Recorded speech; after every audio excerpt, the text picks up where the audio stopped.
Number 11، تراویح سے متعلق مسائل کیا ہیں؟ تراویح کی قیام اللیل کی کتنی رکعت ہیں؟ کتنی رکعت مسنون ہیں؟ کتنی رکعت سنت سے ثابت ہیں؟ سب سے پہلی بات یاد رکھیں کہ تراویح کا لفظ کسی حدیث میں نہیں ہے، نہ اللہ کے نبی صلی اللہ علیہ وسلم سے نہ صحابہ سے، یہ لفظ ثابت نہیں ہے۔ ہم کو اس لفظ سے کوئی جھگڑا نہیں۔ بعض لوگ کیا کرتے ہیں کہ تہجد الگ ہے، تراویح الگ ہے، تو سوال یہ پیدا ہوتا ہے کہ تراویح کا لفظ الگ ہے، یہ نماز الگ ہے، اور تہجد الگ ہے، یہ فرق آپ کہاں سے لائے؟ یہ لفظ ہی اللہ کے نبی صلی اللہ علیہ وسلم نے نہیں بتایا، یہ لفظ ہی نبی صلی اللہ علیہ وسلم کے صحابہ نے نہیں بتایا، آپ نے لفظ بنایا اور اس کی بنیاد پر الگ کر رہے آپ اس کو۔ ویسے ہی جیسے کوئی آدمی کہے کہ صلاۃ الگ ہے، نماز الگ ہے، تو نماز قرآن و سنت میں ہے، نماز کا لفظ عربی میں ہی نہیں ہے تو قرآن و سنت میں کہاں سے آئے گا؟ لیکن اس لفظ کو آپ نے بنایا اور آپ اس کی بنیاد پر کہہ رہے ہیں صلاۃ الگ ہے، نماز الگ ہے، لہٰذا وہ جو مؤذن کہہ رہا ہے حی علی الصلاۃ وہ کچھ اور ہے، وہ نماز کے لیے نہیں بلا رہا ہے، تو اس آدمی کو مجنون کہیں گے لوگ، پاگل ہو گیا ہے تو۔ صلاۃ ہی نماز ہے، بولے نماز الگ ہے صلاۃ ہے، ایسا نہیں ہے، لفظ الگ ہے لیکن کام ایک ہی ہے، کام ایک ہی ہے۔ تو یہاں پر تراویح اور تہجد، قیام اللیل، قیام رمضان، یہ سب کے سب کیا ہیں؟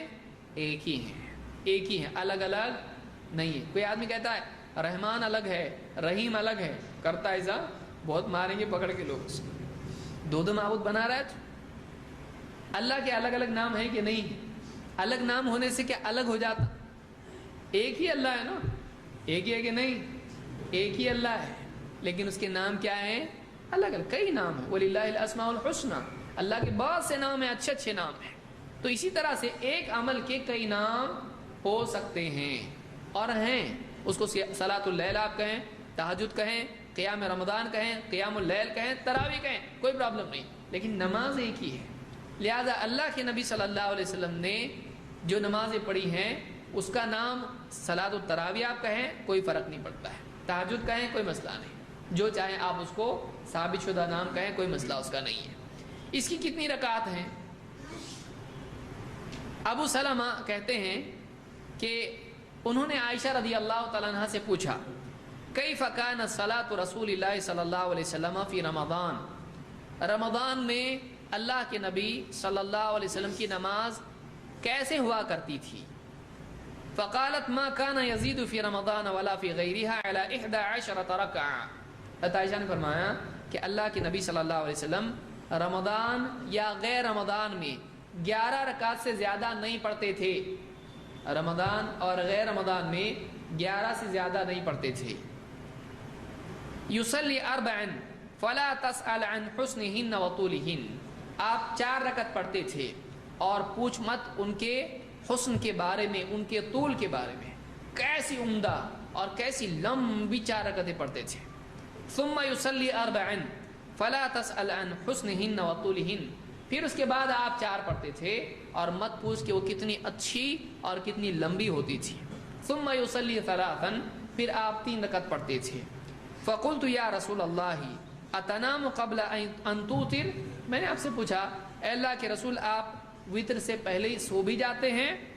قال یا عائشہ ان عینی تنامان ولا ینام قلبی، آپ نے فرمایا اے عائشہ میری آنکھیں سوتی ہیں، میرا دل نہیں سوتا ہے۔ اس کو امام البخاری اور مسلم دونوں نے روایت کیا ہے۔ اس میں کئی باتیں ہیں، میں اختصاراً ذکر کر رہا ہوں کہ یہاں پر حضرت عائشہ سے پوچھا گیا رات کی نماز کتنی؟ حضرت عائشہ نے نہیں کہا کہ پہلے 20 تراویح کی، پھر 11 تہجد کی، بتائیں ایسا نہیں، ایک ہی نماز بتا رہی ہیں۔ تو پوری رات میں اگر کوئی 2 نمازیں ہوتی تو بتاتی کہ پہلے آپ نماز میں عشاء کے بعد میں 20 پڑھتے تھے، پھر اس کے بعد میں آخر رات میں اٹھ کے آپ 11 پڑھتے تھے تہجد کی۔ تو 2 نمازیں اس طرح سے حضرت عائشہ نے بتائیں نہیں، صرف 11 نماز، چاہے رمضان ہو چاہے غیر رمضان ہو 11 پڑھتے تھے۔ معلوم ہوا کہ رمضان ہو غیر رمضان ہو دونوں میں پڑھی جانے والی نماز ایک ہی ہے، اور اس کا نام کیا ہے؟ قیام اللیل، صلاۃ اللیل۔ تو اس کو نام کے الگ ہونے سے نماز الگ ہوتی ہے؟ نہیں۔ کوئی آدمی کہے رمضان کے مہینے میں جو فجر کی نماز ہوتی ہے اس کا دوسرا نام ہے، کیوں؟ بولے سال بھر الگ ہوتی ہے، رمضان میں الگ ہوتی ہے. کیوں بھائی؟ تو رمضان میں بھی وہی ہے اور سال پر بھی وہی ہے. 5 نمازوں کے نام بدلیں گے آپ رمضان میں، رمضان فجر، رمضان ظہر، رمضان عصر، رمضان عشاء کر سکتے آپ. تو رمضان کا مہینہ آیا تو اس سے پرابلم کیا ہے آپ کو؟ وہ ایک ہی نماز ہے، چاہے رمضان ہو غیر رمضان ہو. تو اس کے لیے آپ نام بدل کر اس کو زبردستی نماز الگ بنا دو، یہ غلط ہے.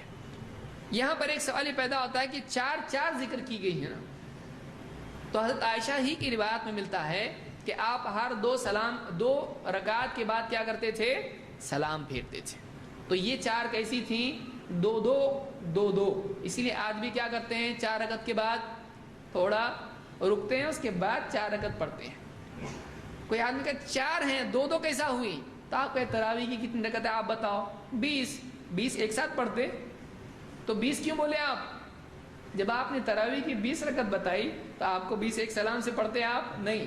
تو تراویح کی 20 رکعت جب آپ کہہ رہے ہو تو اس میں آپ کے دل میں آپ کو معلوم ہے 20 لیکن کیسی؟ 2-2. تو یہ بھی 4 لیکن کیسی؟